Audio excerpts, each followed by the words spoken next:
प्रिय भक्तगण, आज हम आपको एक कथा का श्रवण करा रही हूँ जो सुनने मात्र से आपके जीवन में सुख, संपत्ति और धन की वर्षा होगी। तो चलिए कथा को प्रारंभ करते हैं। अगर आप यह कहानी सुन रहे हैं तो पूरा सुनिए। इस कथा को आधा अधूरा छोड़कर जाने की गलती मत करिएगा, क्योंकि इस पवित्र कथा को पूरा सुनने से मनचाहा फल की प्राप्ति होगी। इसलिए इस कथा को पूरा सुने। आप शिव भक्त हैं तो भोलेनाथ का अनादर ना करें। भगवान शिव माता पार्वती से कहते हैं, एक बार की बात है, निचले हिमालय की पहाड़ियों में एक शांत गांव बसा था। इस गांव में भरत नाम का एक युवक रहता था। भरत का गुस्सैल स्वभाव और अशांत मन गांव में काफी प्रसिद्ध थे। उसका मन सदा विचारों से भरा रहता था और ये विचारों का तूफान उसके मन को पूरी तरह से अशांत कर देता था। शांति तो जैसे उसके जीवन से गायब हो गई थी। वह हर समय अपने विचारों में खोया रहता और एक तनाव का जीवन जी रहा था। अपने अशांत मन और गुस्सैल स्वभाव की वजह से उसके घर वालों और गांव के लोगों से भी उसके संबंध अच्छे नहीं थे, जिस वजह से वह खुद को और भी ज्यादा अकेला व अपमानित महसूस करता। परंतु था मेरा भक्त। एक दिन की बात है, भरत अपने गांव के बाहरी गलियों में घूम रहा था। तभी उसकी मुलाकात मुझसे हुई। मैंने अपने आप को एक बूढ़े सन्यासी के रूप में बदल लिया था और एक पेड़ के नीचे ध्यान लगाए बैठा था। मेरे चेहरे पर एक निर्मल शांति की आशा झलक रही थी। यह असीम शांति ने भरत को हमारी ओर खींचा। जब वह मेरे एक सन्यासी के पास आया तो उसने उनके आसपास एक सकारात्मक ऊर्जा का एहसास किया। भरत को लगा कि यह अद्भुत शांति और असीम सकारात्मक ऊर्जा का स्रोत सन्यासी के भीतर ही है। इसीलिए वह वहीं बैठ गया और उनकी आंखें खुलने का इंतजार करने लगा। कुछ समय बाद जब सन्यासी ने अपनी आंखें खोलीं तो उन्होंने अपने सामने एक युवा लड़के को देखा जो काफी तनाव में और नकारात्मक भावनाओं से घिरा हुआ प्रतीत हो रहा था। भरत ने सन्यासी की ओर लालसा से देखा और बड़े सम्मान के साथ कहा, मुनिवर, मेरा मन बहुत अशांत है। मेरे मन के विचार मुझे परेशान कर रहे हैं। मैं एक क्षण के लिए भी शांति का अनुभव नहीं कर पा रहा हूँ। क्या आप मुझे सिखा सकते हैं कि मैं अपने इस अशांत मन को शांत कैसे कर सकता हूँ? सन्यासी ने भरत के दर्द को समझते हुए उसकी ओर दया भरी नजरों से देखा और कहा, मेरे प्यारे बच्चे, मैं तुम्हें एक कहानी सुनाना चाहता हूँ। इस कहानी में मानसिक शांति और खुशहाली के रहस्य छुपे हुए हैं। क्या तुम इस कहानी को सुनना चाहोगे? भरत ने हाँ में अपना सिर हिला दिया और पूरी एकाग्रता के साथ कहानी सुनने को तैयार हो गया। उसके अंदर की उत्सुकता अपने चरम पर थी। सन्यासी जो भगवान शिव थे, उन्होंने कहानी शुरू की। बहुत समय पहले की बात है, एक नगर में शक्ति नाम का एक आदमी रहता था। शक्ति बहुत ही महत्वाकांक्षी व्यक्ति था। उसे हर काम में लोगों से तारीफ चाहिए होती थी। अगर उसे किसी काम में असफलता या लोगों से बुराई सुनने को मिलती तो वह गहरी चिंता और तनाव में चला जाता। उसका मानना था कि सफलता और भौतिक संपत्ति उसे मनचाहा सुख देगी, लेकिन वह जितना ही सफलता और तारीफ के पीछे भागता, उतनी ही गहरी मानसिक तनाव में डूबता जा रहा था। लेकिन एक दिन अचानक शक्ति का सामना उस समय के एक बहुत प्रसिद्ध बौद्ध भिक्षु महाकौशल से हुआ। महाकौशल अपने हजारों शिष्यों को ध्यान साधना की शिक्षा देते थे और खुद भी एक महान ध्यानी और आत्मज्ञानी व्यक्ति थे। महाकौशल की अद्भुत एकाग्रता और स्थिर शांत चित्त से प्रभावित होकर शक्ति ने उनसे अपने भटकते मन को शांत करने का तरीका जानने की इच्छा जताई। शक्ति ने कहा, बंदे, मैं हमेशा सफलता के पीछे भागता रहता हूँ और लगातार और भी अधिक पाने के लिए प्रयास करता रहता हूँ, क्योंकि मुझे कोई स्थायी संतोष या आत्मसंतुष्टि नहीं मिलती। इस निरंतर बेचैनी के बीच मुझे शांति कैसे मिल सकती है?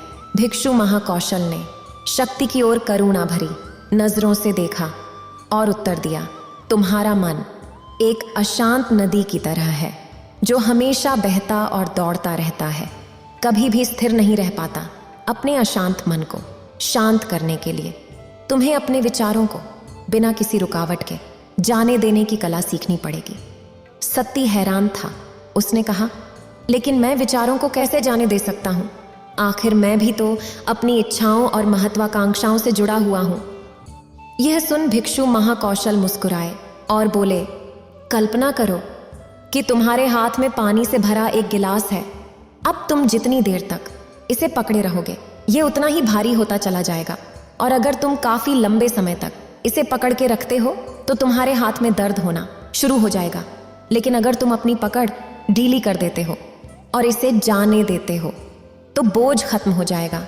भरत ने कहानी और उसके संदेश को ध्यान से सुना।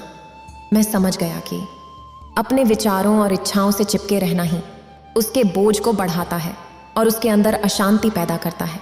अब भरत को कहानी का अंत सुनने का बेसब्री से इंतजार था। बौद्ध भिक्षु ने कहानी को जारी रखते हुए कहा। शक्ति ने बौद्ध भिक्षु महाकौशल की सलाह को मानते हुए विचारों को जाने देने का अभ्यास करना शुरू कर दिया।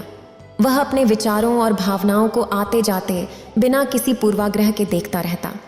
अब उसने विचारों को संजोना बंद कर दिया था। विचार स्वतः उठते और खत्म हो जाते। धीरे धीरे उसे एहसास हुआ कि उसकी इच्छाएं और लगाव ही उसके दोहक का मूल कारण है। गहरी साधना में उतरते हुए उसने पाया कि वर्तमान में रहना ही आंतरिक शांति का एकमात्र स्रोत है। मन को वर्तमान में स्थिर करके उसने मन की लगातार होने वाली बातों से मुक्ति पाई।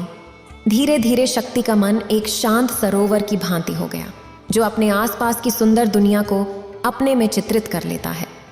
उसने जीवन की सादगी में संतोष पाकर अत्यधिक महत्वाकांक्षा और भौतिक संपत्ति के प्रति अपने लगाव को छोड़ दिया। जैसे जैसे लोगों के बीच शक्ति के अंदर हुए इस अद्भुत बदलाव की खबर फैली, दूर दूर से लोग उसे मार्गदर्शन लेने आने लगे। वह लोगों को विचारों को मुक्त करने की कला सिखाकर और स्वयं के भीतर शांति पाने का मार्गदर्शन देकर लोगों के बीच शांति और ज्ञान का प्रकाश स्तंभ बन गया। शक्ति और भिक्षु महाकुंभ की कहानी खत्म करने के बाद सन्यासी थोड़ी देर के लिए मौन हो गए, ताकि भरत के अंदर इस कहानी का अर्थ गहराई से बैठा सके। भरत ने बूढ़े सन्यासी की ओर देखा। अब उसकी आंखों में एक नई समझ दिखाई पड़ रही थी। भरत ने धीमी आवाज में फिर एक प्रश्न किया। मुनिवर, मुझे इस कहानी में ज्ञान दिखाई पड़ा, लेकिन मैं इस कहानी की शिक्षा को अपने जीवन में कैसे लागू कर सकता हूँ? मैं अपने अशांत मन को कैसे शांत कर सकता हूँ? भरत के इस ईमानदारी भरे प्रश्न पर बूढ़े सन्यासी फिर कहते हैं, एक गौरैया पक्षी का जोड़ा एक बड़े से मंदिर में उसके पास स्थित पेड़ पे रहा करती थी, और उस शिव मंदिर में जब भी पूजा पाठ, सुबह शाम जब भी आरती होती, तब तब वो दोनों पक्षी, वो दोनों चिड़िया उस मंदिर में आते और भगवान शिव का आराधना करने लगती और घंटों घंटों बैठे महादेव की भक्ति में लीन रहते। इतनी भक्ति करते, निराधार भक्ति करते कि उन्हें अपने तन मन का अगल बगल के होशो हवास का कोई पता नहीं रहता। उन दोनों पक्षियों का रोज का यही नियम था। सुबह शाम जब भी मंदिर में घंटी बजती, आरती होती, तब ये पक्षी उस मंदिर में पहुंच जाते और भगवान शिव का आराधना करने लगती। उसके बाद अपने बच्चों के लिए और अपने लिए चारा पाने का व्यवस्था करती। उन दोनों पंछियों का, दोनों चिड़ियों का यही रोज का नियम था। और उसी मंदिर के बगल में थोड़े ही दूर पर एक बूढ़ी माँ का घर था। उस बूढ़ी माँ की कोई संतान नहीं थी। उनके आगे पीछे देख रेख करने वाला उनका कोई नहीं था। वह अकेले अपना जीवन व्यतीत कर रही थी और उस बूढ़ी माँ को पक्षियों के प्रति बड़ा लगाव था और चिड़ियों को, पंछियों को बहुत प्रेम किया करती थी। उनके लिए रोज नित्य प्रति अपने घर की छत पर पानी, दाने, ये सब चीजें डाला करती थी। उस वृद्ध महिला का यही नित्य कार्य था और वे दोनों पक्षी उसकी छत पर आते और आराम से दाने चुगते, खाते पीते और उसमें से कुछ अपने बच्चों के लिए भी ले जाते। इस प्रकार उनका जीवन यापन हो रहा था। उस वृद्ध महिला के कारण ही उन पक्षियों का पेट भरता था और वे आराम से भगवान शिव की पूजा भी कर पाते थे। दिन ऐसे ही बीत रहे थे। एक दिन की बात है, वह वृद्ध महिला बीमार पड़ जाती है। वह अपने बिस्तर पर पड़ी रहती हैं और उनका न तो कोई बेटा था और न ही बहू जो उनकी देखभाल कर सके या दवाई ला सके। अब वृद्ध महिला बिना दवा के और बिना किसी की सेवा के बिस्तर पर पड़ी रहती हैं। वह अब अपनी छत पर दाना और पानी नहीं डाल पा रही थी। अब जब वह गौरैया पक्षी उस बूढ़ी माँ के छत पर दाना चुगने के लिए आते तो वहां दाना पानी नहीं देखते हैं, तो वो सोचते हैं कि बूढ़ी माँ कहाँ चली गई, दाना पानी क्यों नहीं डाल रही है।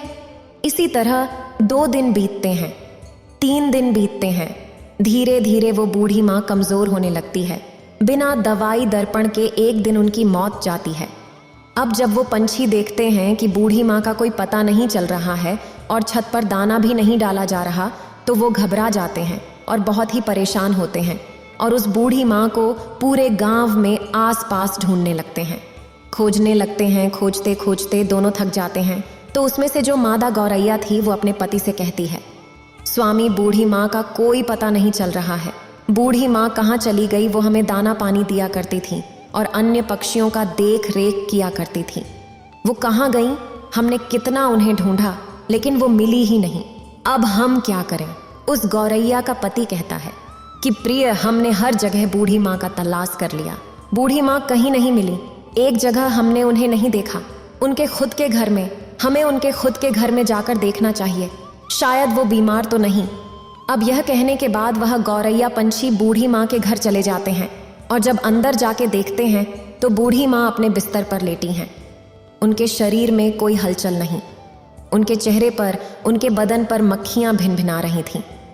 वो पंछी अपने पंखों के खड़खड़ाहट से उन मक्खियों को हटाते हैं, बूढ़ी माँ को जगाने की कोशिश करते हैं, लेकिन उनके शरीर में कोई हलचल नहीं। अब गौरैया का पति कहता है कि प्रिय, बूढ़ी माँ अब इस दुनिया में नहीं रही, उनकी मृत्यु हो चुकी है। यह देखने के बाद दोनों पंछी बहुत ही निराश, बहुत ही उदास होते हैं। उन्हें बड़ा ही दुख होता है। अब उन्हें दाना चुगने के लिए दूर दूर जाना पड़ता है। अब इसी तरह शाम हो जाती है। शाम को जब मंदिर का घंटा बजता है, भगवान शिव की आरती होने लगती है। तब वो दोनों पंछी उस मंदिर में पहुंचते हैं और एक पैर पर खड़े होकर भगवान शिव का निराधार भक्ति करने लगते हैं। वे जप करने लगते हैं। 1 घंटा गुजरता है, फिर 2 घंटे गुजरते हैं। इसी प्रकार बहुत लंबा समय बीत जाता है। बिना कुछ खाए पिए वे लगातार महादेव की भक्ति में लीन रहते हैं। ऐसा करते हुए 1 महीना बीत जाता है। वे पक्षी महादेव की भक्ति करना नहीं छोड़ते। महादेव की भक्ति करते हुए यह देख महादेव भोलेनाथ अत्यंत प्रसन्न होते हैं और उन पक्षियों को दर्शन देते हैं। वे कहते हैं, हे गौरैया, तुम्हें क्या चाहिए? तुम जो मांगोगी मैं वह दूंगा। मैं तुम्हारी इस अखंड भक्ति से बड़ा ही प्रसन्न हूँ। छोटी सी जान होते हुए तुमने अपनी क्षमता से बाहर भक्ति किया है, इसलिए मैं बहुत ज्यादा प्रसन्न हूँ। तुम जो मांगो मैं तुम्हें दूंगा। तब गौरैया ने कहा, हे प्रभु, हमें कुछ नहीं चाहिए, हमें बस एक चीज चाहिए। आप हमारी उस बूढ़ी माँ को, उस पुण्यात्मा को फिर से हमें लौटा दीजिए, उन्हें जीवित कर दीजिए, बस हमें यही चाहिए। भोलेनाथ ने कहा, हे पक्षियों, यह सृष्टि का नियम है। अगर जो मर जाता है वो कैसे जीवित हो सकता है? मैं सृष्टि के चक्र में कैसे बाधा बन सकता हूँ? तुम और कुछ मामलों तक। उस चिड़िया ने कहा, नहीं भोलेनाथ, हमें कुछ नहीं चाहिए, हमें बस हमारी बूढ़ी माँ चाहिए, और कुछ नहीं, आप हमें वापस कर दीजिए। तब भोलेनाथ ने कहा, पंछियों, अब वह बूढ़ी माँ का शरीर गल चुका है, उसमें से कीड़े निकलने लगे हैं, उनका शरीर क्षत विक्षत हो गया है, मैं उन्हें कैसे जीवित कर सकता हूँ? उनका शरीर ही ठीक से नहीं रहा तो उसमें प्राण कैसे फूंकूं? तब वो दोनों पंछी, दोनों पति पत्नी हट करने लगते हैं और कहते हैं, प्रभु, आपने हमें वचन दिया था कि तुम जो मानोगे मैं दूंगा, तो प्रभु आप अपने वचन से पीछे हट रहे हैं। भोलेनाथ, आप अपने वचन से फिर नहीं सकते हैं। तब महादेव ने कहा, हे पंछियों, तुम्हारे हट और अपने वचन के आगे मैं विवश हूँ। अब इस प्रकार भोलेनाथ ने और उस बूढ़ी माँ के क्षत विक्षत शरीर को सही किया, फिर उसमें प्राण फूंक दिए। वह बूढ़ी माँ फिर से जीवित हो गई। अब अपने सामने भगवान भोलेनाथ को देखकर वह बूढ़ी माँ भाव विभोर हो जाती है, बड़ा ही प्रसन्न होती है। कहती हैं, हे प्रभु, मेरे जन्मों जन्म के दुख, जन्मों जन्मों के पाप आपके दर्शन मात्र से कट गए। आपने मुझे दर्शन दिया। हे प्रभु, मैंने ऐसा क्या पुण्य किया था कि आपने मुझे जीवित कर दिया? तब भगवान शिव ने कहा, हे बूढ़ी माँ, तुम्हें मैंने तुम्हारे कारण नहीं जीवित किया है, मैंने तो तुम्हें उन दोनों पक्षियों के लिए जीवित किया है। उन दोनों पक्षियों ने मेरी अकारण भक्ति की, दिन रात भोजन और पानी के बिना मेरी उपासना की, एक पैर पर खड़े होकर मेरी आराधना की। इसी कारण मैंने उन्हें आशीर्वाद दिया। उनकी वजह से ही आज तुम जीवित हो, इस धरती पर हो। वो पंछी कोई और नहीं बल्कि तुम्हारे छत पर जो गौरैया पक्षियों का जोड़ा रोज दाने चुगने आता है, उन्होंने ये भक्ति की है और उन्हीं की वजह से तुम आज जीवित हो। तब वह बूढ़ी माँ ने दंडवत प्रणाम किया और फिर भोलेनाथ वहां से अंतर्ध्यान हो गए। फिर वह बूढ़ी माँ फिर से अपने छत पर दाने डालने और पानी रखने लगी और वह पंछी, वह गौरैया पक्षी का जोड़ा उस माँ की छत पर आते और पानी पीते, दाना चुगते। तब उस बूढ़ी माँ ने उन गौरैया पक्षियों से कहा, हे पक्षियों, तुमने मुझे जीवन दान दिया है। भगवान भोलेनाथ का आराधना किया, अपने दिए ना मानकर मेरे लिए मंगा। हे पक्षियों, मैं ये चाहती हूँ तुम मेरे घर पर ही वास करो और नित प्रति मेरे आंखों के सामने रहो। अब यह सुनने के बाद उस बूढ़ी माँ का प्रस्ताव वो दोनों पक्षी स्वीकार करते हैं और उस बूढ़ी माँ के घर आकर रहने लगते हैं। इसी प्रकार दिन बीतने लगते हैं और उस बूढ़ी माँ का चर्चा गांव-गांव में फैलने लगता है। दूर दराज तक फैलने लगता है कि एक बूढ़ी माँ है जो मरकर भी जीवित हो गई और उनमें अजीब सी शक्ति आ गई है। अब इसी तरह उस बूढ़ी माँ के पास धीरे धीरे करके एक एक लोग जिनको कोई दुख रोग होता वह आते और अपनी समस्या बताते। भगवान भोलेनाथ के नाम पर वह पूजा किया करती। इससे लोगों के दुख दूर हो जाते। धीरे धीरे लोग स्वस्थ होने लगे। अब उस बूढ़ी माँ की प्रसिद्धि दूर दूर तक फैल गई और लोग दूर दूर से उनके पास अपना इलाज करवाने आने लगे। बहुत समय बीत जाने के बाद वह बूढ़ी माँ उसी स्थान पर अपने घर में समाधि ले लेती हैं। आज उस समाधि स्थल पर एक भव्य मंदिर है जो गुजरात में स्थित है। यह मंदिर चिड़िया वाली बूढ़ी माँ के नाम से प्रसिद्ध है।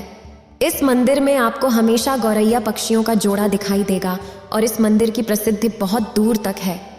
लोग कहते हैं कि यहाँ कोई भी अपनी तकलीफ लेकर आता है, कोई शारीरिक कष्ट रहता है, कोई रोग रहता है, तो वहाँ जाने कर भक्ति करने पर, पूजा पाठ करने पर वो तकलीफ, वो रोग ठीक हो जाता है। एक गौरैया पक्षी ने उस बूढ़ी माँ को कैसे अपने अखंड भक्ति से जीवित कर दिया। भोलेनाथ की कृपा से ही वह बूढ़ी माँ जीवित हो गई। वह बूढ़ी माँ लोक कल्याण करने लगी। तो हमें इस कहानी से एक सीख मिलती है कि हमें कभी किसी दूसरे पर निर्भर नहीं रहना चाहिए।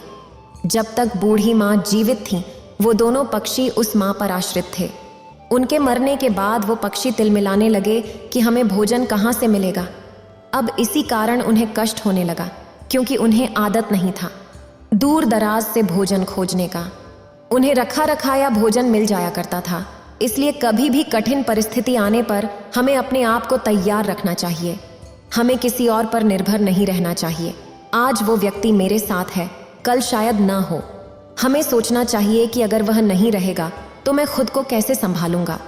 यदि हम भगवान की सच्चे मन से निष्काम भक्ति करेंगे तो हमें उनका दर्शन अवश्य होगा और हमारे पाप कट जाएंगे, हमारा दुख दूर होगा। जरूरत है तो सिर्फ मन में सच्ची श्रद्धा और भक्ति की, जैसे कि उस गौरैया पक्षी ने की। बूढ़े सन्यासी की बातें उस शिव भक्त भारत को समझ आ गईं और फिर भगवान अपना रूप बदलकर कैलाश के लिए प्रस्थान कर गए। इस वीडियो को बोलते समय कोई त्रुटि हो तो मैं क्षमा चाहती हूँ। उम्मीद है आप सभी को ये वीडियो अच्छी लगी होगी। अगर आप शिव के सच्चे भक्त हैं तो चैनल को सब्सक्राइब और वीडियो को लाइक करके कमेंट में हर हर महादेव लिख दीजिए।